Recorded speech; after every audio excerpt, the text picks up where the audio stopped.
I'm finishing up my last week now, as a matter of fact, so I know it can be a bit overwhelming, but I'm here to tell you there's nothing to worry about. You'll do fine. So let's just focus on getting you through your first week, okay? Let's see. First, there's an introductory greeting from the company that I'm supposed to read. It's kind of a legal thing, you know. Welcome to Freddy Fazbear's Pizza, a magical place for kids and grown-ups alike, where fantasy and fun come to life. Fazbear Entertainment is not responsible for damage to property or person.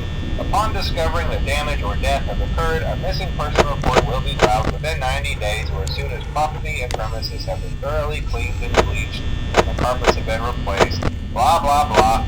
Now, that might sound bad, I know, but there's really nothing to worry about. The animatronic characters here do get a bit quirky at night, but do I blame them? No. If I were forced to sing those same stupid songs for 20 years and I never got a bath, I'd probably be a bit irritable at night too. So remember, these characters hold a special place in the hearts of children and we need to show them a little respect, right? Okay. So just be aware, the characters do tend to wander a bit. They're left in some kind of free roaming mode at night. Something about their servos locking up if they get turned off for too long. They used to be allowed to walk around during the day too, but then there was the bite of 87.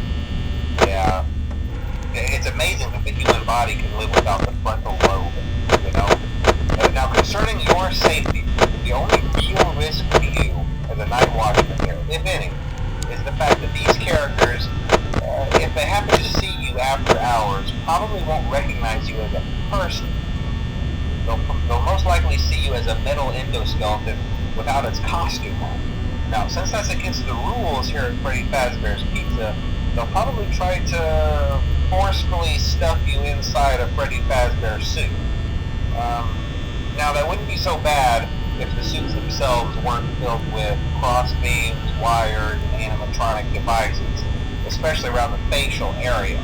So you can imagine how having your head forcefully pressed inside one of those could cause a bit of discomfort and death. The only parts of you that would likely see the light of day again would be your eyeballs and teeth that pop out the front of the mask. Yeah, they don't tell you these things when you sign up. But hey, first station of the breeze.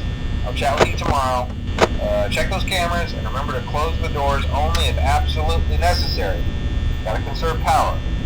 Alright, good night.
talk quite as long this time since Freddy and his friends tend to become more active as the week progresses.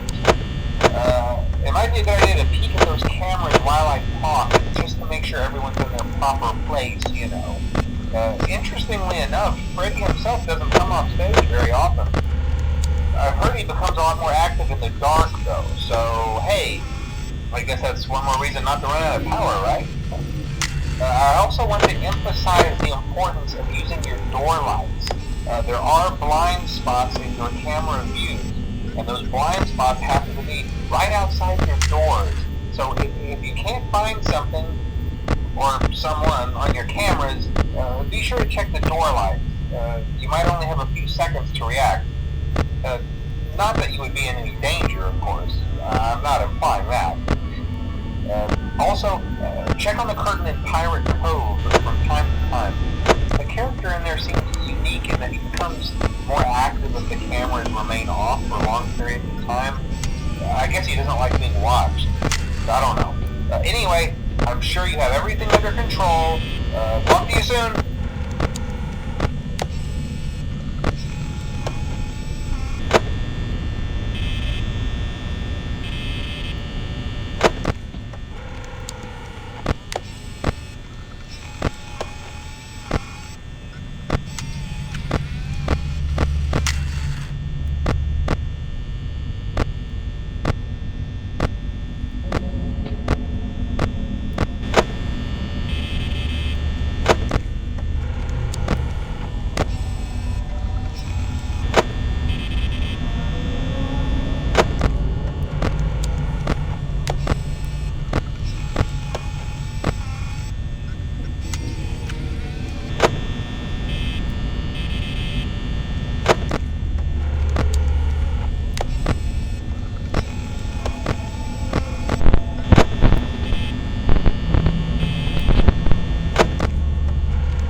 along this time, since Freddy and his friends tend to become more active as the week progresses, it might be a good idea to peek at those cameras.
not implying that they died. That's not what I meant. Anyway, I better not take up too much of your time. Things are getting real tonight. Hey, listen, I had an idea. If you happen to get caught and want to avoid getting stuck into a Freddy suit, try playing dead. You know, go limp. Then there's a chance that maybe they'll think that you're an empty costume instead. Then again, if they think you're an empty costume, they might try to stuff a metal skeleton into you. I wonder how that would work. Yeah, never mind. Scratch that. It's best just not to get caught. Okay, I'll leave you to it. See you on the flip side.